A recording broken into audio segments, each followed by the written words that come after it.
Hi. Hello. We're beginning chapter 6 of In Search of Christian Freedom. At the end of chapter 5, we made the point, as rated, that the character of the messenger is, at least what Ray thinks, is the most serious challenge to the claim that they exclusively are being used by God. But we wanted to add to that it's the character of the message, really, because a lot of ex-JWs apparently go on believing the essential message of the Watchtower, even if they've abandoned belief in the fidelity of the current governing body or leaders. The message, now in this chapter, chapter 6, which is salvation by faith, not works, Ray deals with the core of their message and how it is not the message of not the gospel of the New Testament. His starting text is, of course, the most familiar text about the nature of salvation in the New Testament, which is Ephesians chapter 2, verses 8 and 9. By this undeserved kindness, indeed, you have been saved through faith. This is not owing to you, it is God's gift. No, it is not owing to works, in order that no man should have ground for boasting. And I think before we actually take up Ray's text, we should point out that one thing you don't know when you're talking about that, normally even with evangelicals, is that the gift here is not just salvation. But faith itself. Faith itself is the gift, and that's something you don't think about at all when you're a Jehovah's Witness. Or where'd you get faith from? Yeah, it's like you have to muster it up yourself and you get faith strongly enough. Yeah. You get faith or have faith, and then God helps you along. Yeah. But how does the process start? Well, Paul's very explicit. It's a gift, and therefore salvation is a gift as well. And then Ray begins. A Christian's not being under law does not, certainly, should not, make him lawless. Because of being under God's grace, his freedom from subjection to law should result not in a lack of righteousness, but in a superior righteousness, a righteousness from God based on faith, love, and truth, rather than on obedience to a religious code. In the same way, his being saved on the basis of faith rather than works should result not in inactivity, passivity, or apathy, but in superior activity, flowing from those same factors. In both cases, it is the motivating force that makes the difference.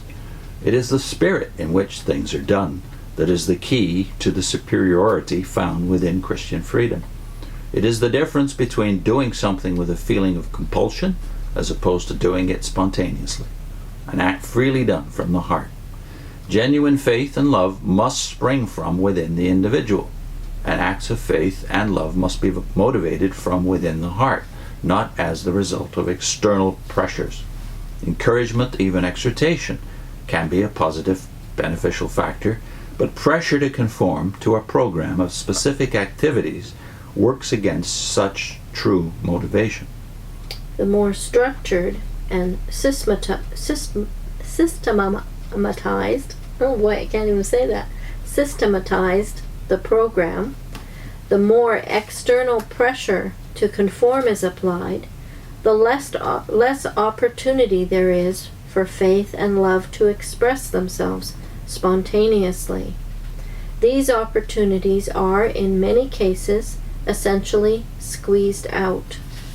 The quality and nature of the motivation for whatever works and deeds that do result must then be subject to question. What is the situation within the religious organization of Jehovah's Witnesses in this regard?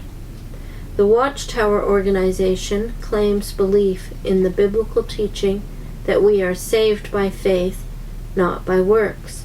But does this hold up in actual practice? We have seen the intense emphasis placed on submission to centralized authority, with loyalty to it and its directives being equated with loyalty to God and Christ. What effect does this have on the way Jehovah's Witnesses as a whole view their service to God, to Christ, and to their fellow man? Is the effect a healthful one, or does it ultimately work against the scriptural principle here discussed. Throughout most countries, Jehovah's Witnesses are known for their intense activity in carrying their message from door to door. Watchtower publications regularly call attention to the hundreds of millions of hours spent annually in this activity by the worldwide membership, with resulting distribution of hundreds of millions of pieces of literature. The claim is made that they thus excel in exemplifying the activity of Christians of the first century, not only in zeal, but in the method used, door-to-door visitation, and that this is an evidence that they, out of all those professing Christianity, are the true proclaimers of the good news today. There is no question as to the fact of this activity. The more important question is as to the why Jehovah's Witnesses, as a religious community, engage in their public witnessing activity. Is it something that they individually and freely decided to do as a result of a conviction that is truly personal, with love and faith as the motivating force, determining how and when and to what extent they engage in this activity? Is the encouragement given them by the organization free from evidence of coercive pressure, whether overt or subtle? Or instead, are members made to feel that zeal in working in the organizational program will have a determining effect on God's granting them salvation, so that failure to give strong support to the program induces a nagging sense of guilt?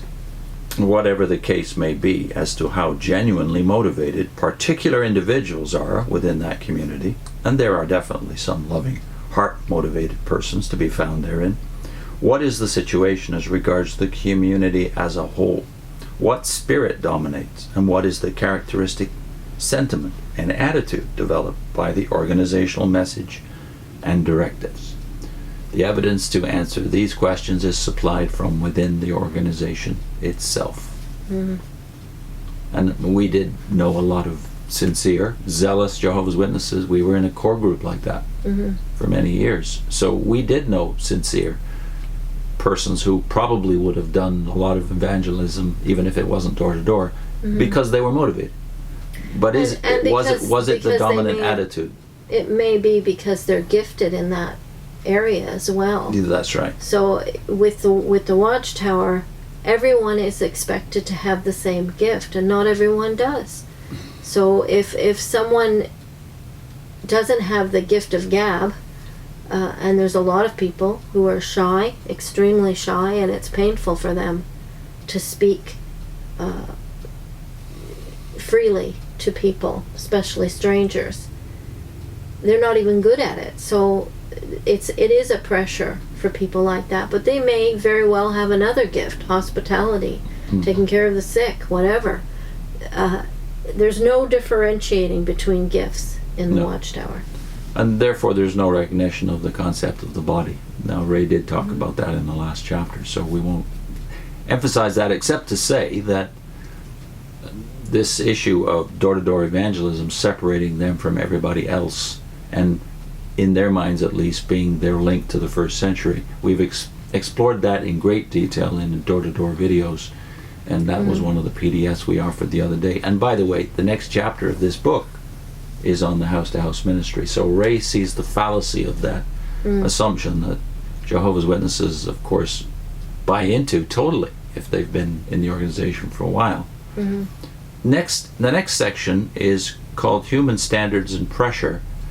And in this section, Ray explores the motive of Jehovah's Witnesses more closely, and especially the pressure aspect. And interestingly enough, dives into the development of the very first Watchtower Bible commentary. Back in the 70s, they did a commentary on the epistle to James, or of James, I should say. The epistle of James, why would they choose that as the Bible commentary? Well, he tells you more or less the reason why it became the subject, and also goes into the reluctance of the governing body to get wholeheartedly behind that project. Human standards and pressure in the next segment.